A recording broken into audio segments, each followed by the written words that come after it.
si la guerre des armes à Gaza a été avant tout celle de la communication, une semaine après un accord tacite de cessez-le-feu, le Hamas revendique toujours la victoire des violences de lundi dernier, pilonne la presse à coups de menaces contre Israël et de détails sur l'opération commando israélienne à Khan Younes, dans Gaza. Comme si cette tension dans le sud avait éclipsé la menace au front nord. Nous en parlerons longuement dans cette émission, mais avant cela, le Flash Actu Défense de Myri Maman. Bonsoir Myri.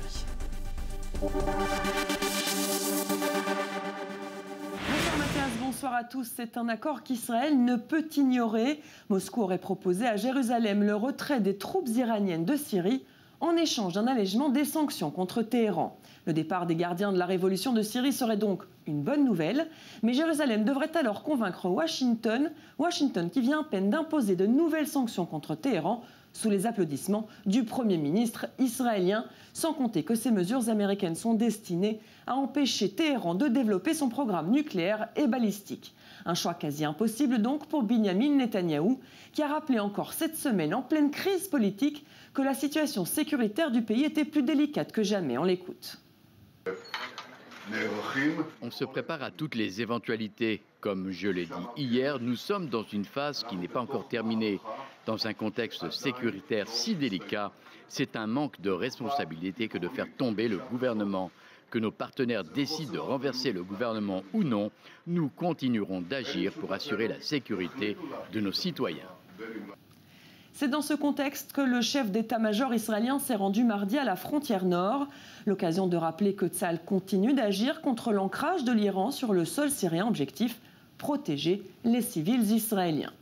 Direction à présent l'Argentine où se tiendra le G20 le 30 novembre prochain. Pour assurer la sécurité des chefs d'État et de gouvernement, mais aussi des civils, l'Argentine s'est offert du matériel israélien, 4 patrouilleurs de la marine pour 80 millions de dollars, mais aussi un système de cybersécurité pour plus de 5 millions de dollars. Enfin, on finit sur cette information. Un drone militaire français de type Mk9 s'est écrasé au Niger. Déployé dans le Sahel, l'armée française dispose actuellement sur place de 4 drones Reaper de fabrication américaine. Ils sont chargés d'observer les groupes armés dans la région et de collecter des renseignements sur les djihadistes. Voilà Mathias pour le journal Sécurité Défense. Je vous laisse en compagnie de vos invités. Merci Myri. Une nouvelle révélation donc sur l'opération secrète de Tsahal dans la bande de Gaza la semaine dernière. Une opération qui avait coûté, je vous rappelle, la vie à un officier de haut rang d'un commando israélien. Ces détails proviennent d'un enregistrement appartenant au Hamas. Ava Mergi, on en parle avec notre invité juste après. Les détails de l'opération restent flous. Ils sont classés secret défense. Mais un enregistrement du Hamas écouté par les renseignements israéliens révèle de nouvelles informations. Ce jour-là, les terroristes du Hamas identifient un véhicule suspect. Ils ne comprennent pas qui se trouve à l'intérieur et pensent d'abord à une action criminelle. À toutes les unités, une voiture Volkswagen de couleur bleue se trouve à côté de l'université islamique et roule de manière suspecte et empressée. Il y a des individus suspects dans le véhicule. Ils sont dangereux, approchez-vous avec prudence. Après avoir repéré le véhicule, les hommes du Hamas décident de le poursuivre. Des tirs éclatent. Le véhicule a franchi notre point de contrôle et a tiré sur nous depuis l'intérieur du véhicule. Appel à toutes les forces de la région, venez sur les lieux de l'incident. Finalement, ce n'est que lorsque les hélicoptères de Tsahal interviennent au-dessus de leur tête que les membres du Hamas comprennent que dans le véhicule, ce sont des agents israéliens. Il s'agit de juifs. Mettez-vous à couvert, encerclez les juifs, qu'ils ne puissent pas quitter la bande de Gaza. En infériorité numérique, les soldats de Tsahal descendent du véhicule en continuant à tirer. Ils tuent plusieurs terroristes du Hamas. Un soldat israélien est grièvement blessé dans la fusillade lorsqu'il extrait le corps d'un autre officier de la voiture. Au même moment, l'hélicoptère de combat israélien détruit le véhicule. Les combattants de Tsahal sont finalement ramenés à l'abri en Israël. Le Hamas cherche aujourd'hui à comprendre ce que cette unité d'élite est venue chercher si profondément dans la bande de Gaza. Tsahal, de son côté, garde secret les objectifs de cette mission à haut risque. Et mon premier invité aujourd'hui dans ce magazine Défense, le général de réserve Eitan Dankot. Bonsoir, vous êtes ancien coordinateur militaire dans les territoires. J'aimerais d'abord, première question, revenir sur le Hamas. À quoi joue le Hamas lorsqu'il dévoile autant de détails concernant l'opération Commando de dimanche dernier. Bonsoir. Je ne sais pas vraiment quelle est la politique du Hamas, mais je crois qu'il a l'intention, en tout cas je suppose, d'afficher qu'il contrôle intégralement la bande de Gaza, et je crois qu'il y a là une certaine dose d'embarras dans les propos du Hamas. Lorsque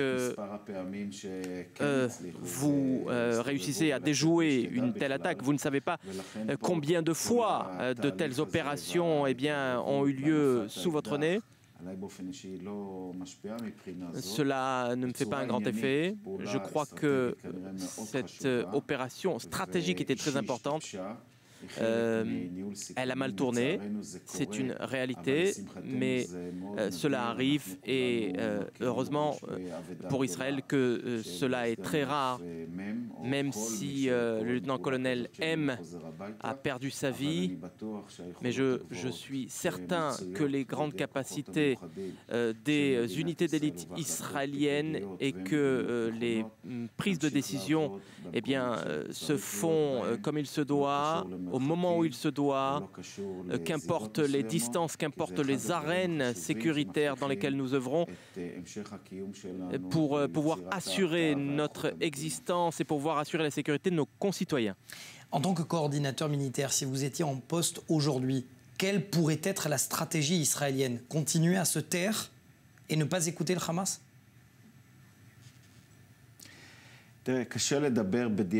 Très difficile de parler a posteriori, après 37 ans de carrière militaire. Je peux témoigner en revanche qu'en 2014 déjà, j'ai prédit en quelque sorte dans quelle direction la bande de Gaza allait.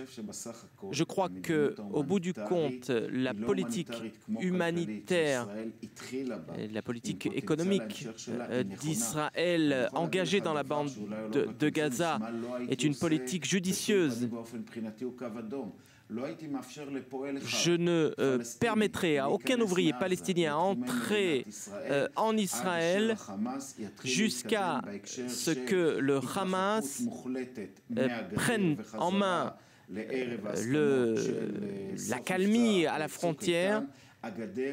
Cette frontière doit être en dehors de toute discussion. C'est une ligne rouge de mon point de vue.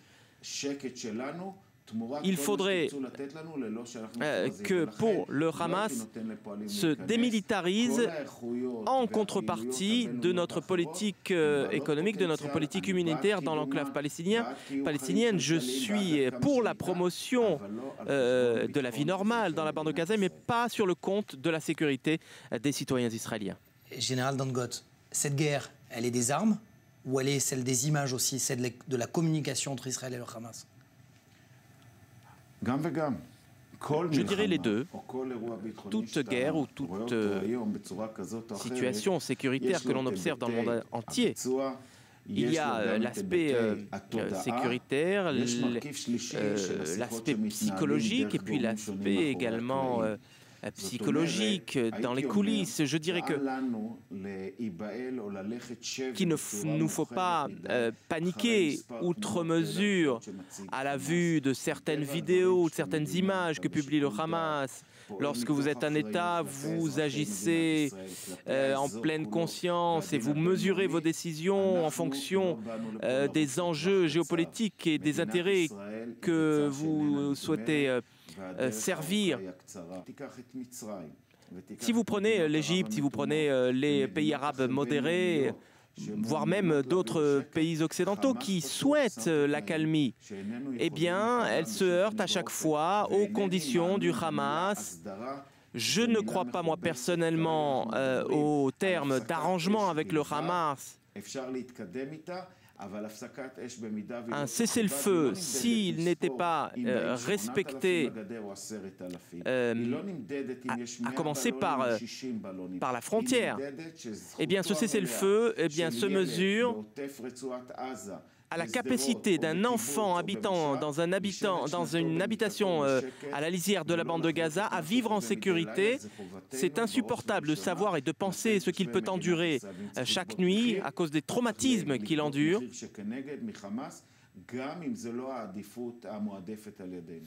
Alors, général, vous parlez de la puissance de feu, justement, et la manière dont les civils israéliens doivent dormir normalement et pas dans les chambres protégées. Je vous propose d'ailleurs, nous sommes allés à la rencontre de ces bâtiments touchés à Ashkelon de plein fouet par des missiles tirés depuis Gaza. Nous sommes allés comprendre pourquoi ces missiles étaient si dévastateurs. On regarde, on en parle juste après. C'est écrit en hébreu « Danger, la maison risque de s'écrouler ». Car à l'extérieur, il ne reste que des gravats. Dans la cour intérieure, une scène de chaos. Ce bâtiment a été frappé de plein fouet, éventré, diront certains, il y a une semaine par un missile tiré depuis Gaza. Devant un tel désastre, les ouvriers sur place évitent même de montrer leur visage. Avant, les missiles frappaient le toit mais ne détruisaient pas tout autour. C'est tombé ici et tout le quartier a tremblé. S'ils tiraient des bombes de quelques kilogrammes d'explosifs, là, ça m'a l'air 5 fois plus. Tout le monde, femmes et enfants, sont en émoi. Comment réagir devant ça, devant de tels dégâts? C'est un nouveau missile qui a fait ça. Pourquoi? Parce que regarde autour de toi. Regarde la puissance de feu. Regarde cette catastrophe. Le missile, le voici, présenté en grande pompe par le Hamas. Selon nos propres sources, il serait de confection artisanale. Un défi posé au renseignement militaire de Tsahal, ou comment se procurer de tels matériaux face aux mesures de restriction toujours plus sévères imposées par Israël et l'Égypte.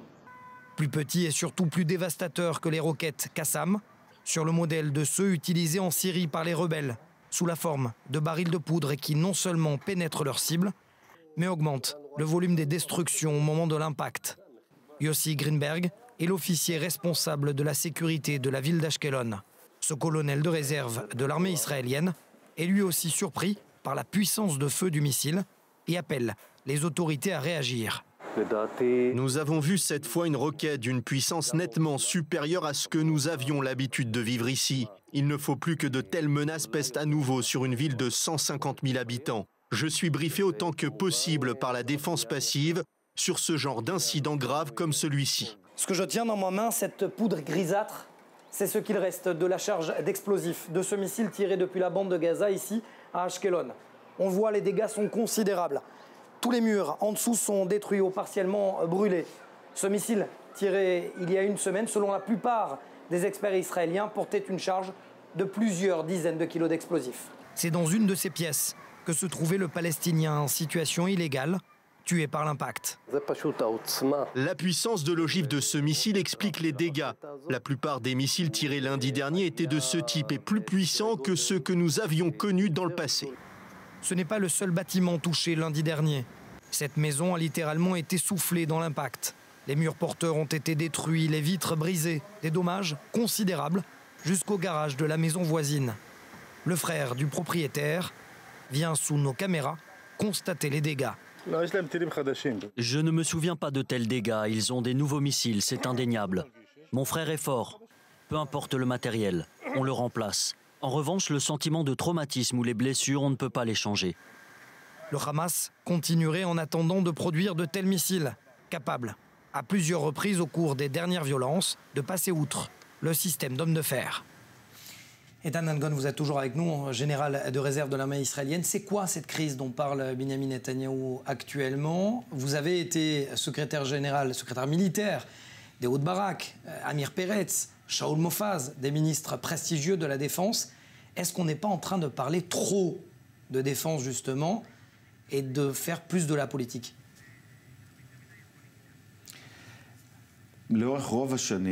Et pendant de nombreuses années, je crois que le dialogue autour de la sécurité était un dialogue profond, un dialogue qui respectait les frontières ténues parfois entre le politique et le militaire. Et cela témoignait du sérieux des hauts fonctionnaires.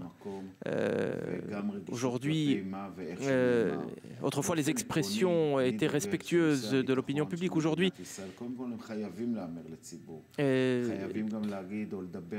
le discours militaire doit être connu du grand public, effectivement, mais lorsque l'on parle de sécurité, il faut faire clairement la distinction entre ce que l'on peut, ce que l'on doit dire et ce que l'on ne peut pas dire pour gagner des voix, pour faire dans le populisme.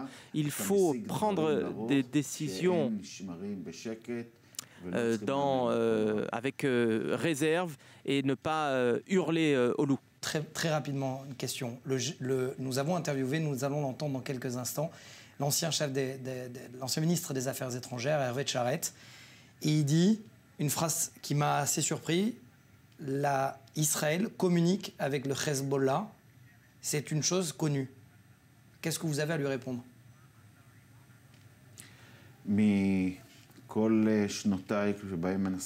Durant toutes les années où j'ai servi mon pays auprès du ministère de la Défense, le Hezbollah est une organisation terroriste, meurtrière, qui a frappé de nombreux pays, y compris la France.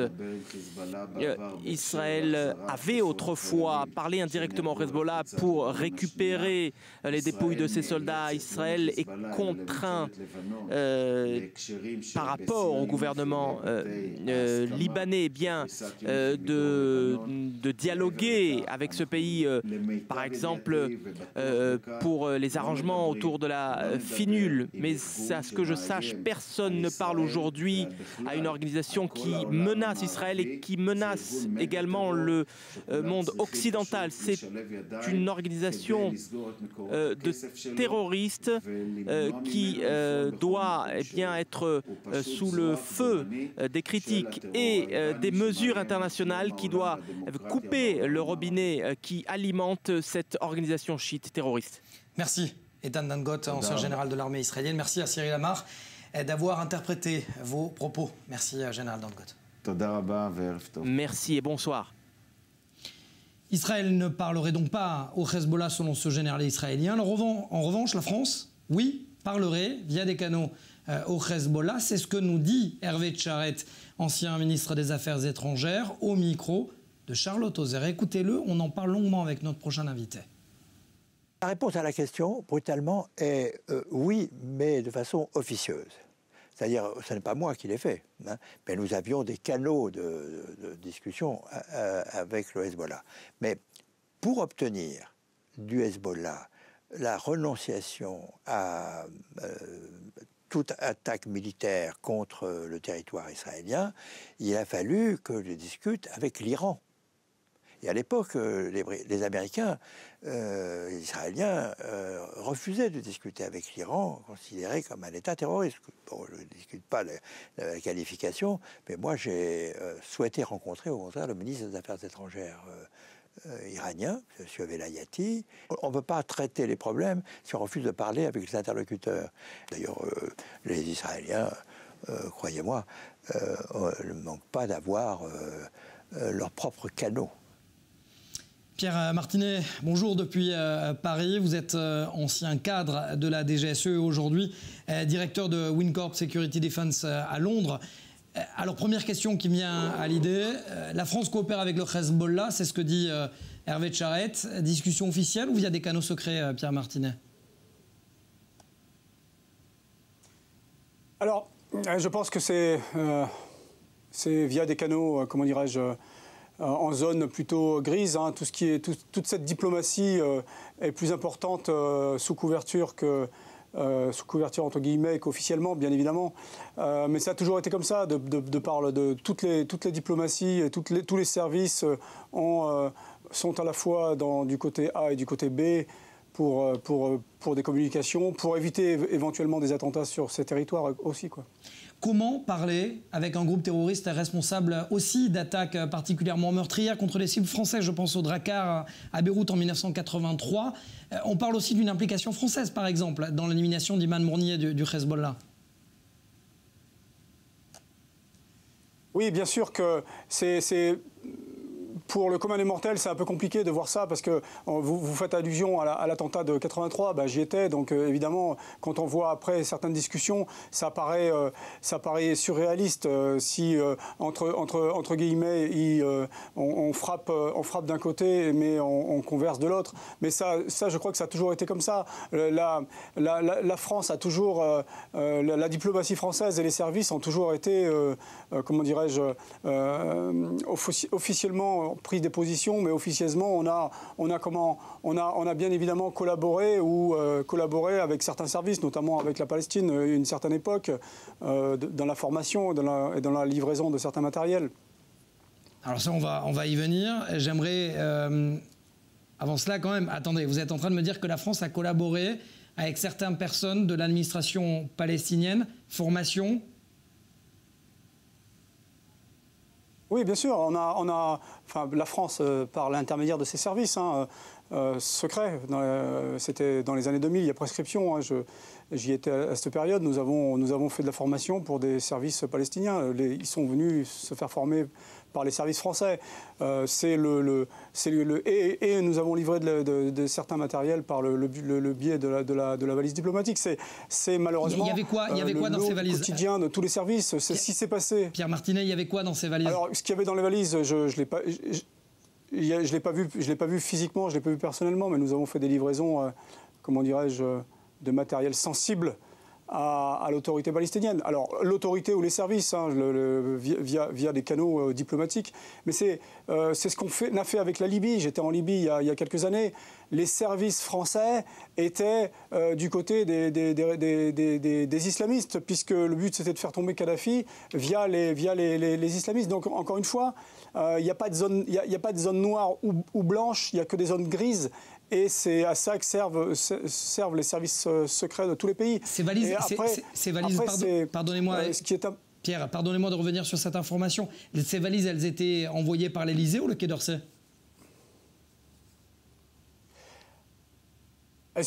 Ça, c'est une bonne question, mais elles étaient déposées par les services. Donc les services sont comment dirais-je, aux ordres des politiques, aux ordres directement du Premier ministre, du ministre de la Défense, donc de l'Élysée, certainement. Si vous voulez, c'est un peu les ordres qui ont été donnés pour... Alors, le parallèle n'est pas juste, mais c'est un peu ce qui s'est passé avec le bateau en 85, dans le bateau de Rainbow Warrior. C'est les services qui coulent le bateau, mais les services sont aux ordres des politiques, encore une fois.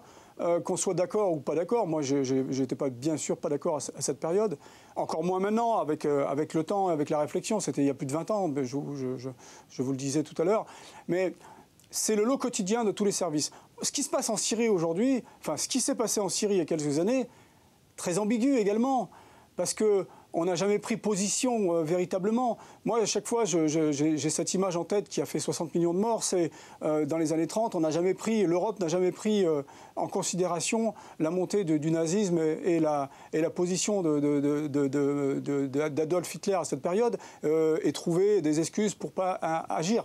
Donc, sans vouloir faire de comparaison, sans vouloir galvauder l'histoire, mais je pense qu'on réagit de façon court-termiste et qu'on ne voit pas plus loin. Parce que les gens qu'on aide aujourd'hui se retourneront contre nous. Alors, moi, je suis désolé, mais cette politique-là, vis-à-vis... J'aimerais parler justement, vous êtes en train de dire que les gens pourraient se retourner contre eux. L'ancien patron de la DST, c'est-à-dire l'ancêtre de la DGSE à laquelle vous avez fait partie, Yves Bonnet, explique comment il a négocié avec le groupe terroriste palestinien Bounidal. C'est ça ? DGSI, pardon, oui, effectivement. Ouais. Oui, bien sûr. Mais encore une fois, évidemment, je ne suis pas là pour porter un jugement. C'est mon appréciation. Je suis bien évidemment, moi, je suis un peu plus pour être ferme avec ces gens-là, parce qu'on négocie avec eux. Dans les années 95, il y a eu des attentats. On est allé, à partir de 96, 97, 98, on a aidé certains groupes. Je dis certains groupes parce que je ne connais pas la teneur exacte des personnes que nous avons formées au service. Donc on a aidé certaines personnes qui peuvent se retourner contre nous. Je suis désolé, ça a forcément échoué puisque en 2 ans, il y a eu 250 morts en France et plus de 1000 blessés. On a laissé grossir ce monstre et on a pris comment dirais-je, le boomerang dans la figure. Alors oui, à cette période-là, la DST négocier forcément avec ces groupes à Moudidal. C'était la grande période de tous les attentats, les prises d'otages, les détournements d'avions. Il y a eu les attentats sur le sol français. C'est pour ça que quand il n'y a plus d'attentats sur le sol français, bien évidemment, les services sont impliqués au quotidien pour contrecarrer, déjouer les attentats. Mais la grande partie de cette réussite, c'est la diplomatie parallèle, c'est la diplomatie, comment dirais-je, sous le niveau de la mer, de façon à essayer de trouver des arrangements pour qu'il y ait le but étant de ne pas avoir de morts sur son territoire, quitte à ne pas faire attention à la suite. Oui. Pierre Martinet, dernière question très rapidement parce qu'il nous reste quelques secondes. Le général Trinquant, la semaine dernière, dans notre émission de défense, émettait une comparaison plutôt osée, justement à propos de ce sujet, entre les opérations des commandos israéliens et le Hamas. Votre avis sur la question ? Alors, je suis tombé de ma chaise parce que comment on peut comparer un groupe qui est classé par toutes les organisations internationales comme un groupe terroriste et une armée régulière qui essaye de défendre son lopin de terre, son pays, ses ressortissants. Non, je crois que je pense qu'il s'est totalement trompé sur cette comparaison qui est plus que douteuse. Non, le Hamas est un groupe terroriste et qu'il faut combattre et qu'il faut détruire. Je pense que s'il n'y avait plus de Hamas, je rappelle juste entre parenthèses que le but principal du Hamas, ce n'est pas de sauver la Palestine, c'est de détruire Israël. Hein. Donc ça a été dit en plus dans certaines interviews. Donc non, on ne peut pas faire ça. Et aujourd'hui, comparer une action menée par des commandos israéliens sous couverture ou de façon discrète avec les actions terroristes du groupe islamiste Hamas qui se sert des enfants comme boucliers, non, je pense que c'est totalement infondé.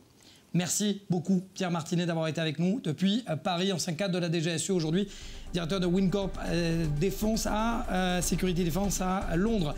Voilà, cette émission est terminée. Merci Lise Benkemoun, merci Marine Delaporte d'avoir coopéré avec cette émission. À très vite sur i24 News.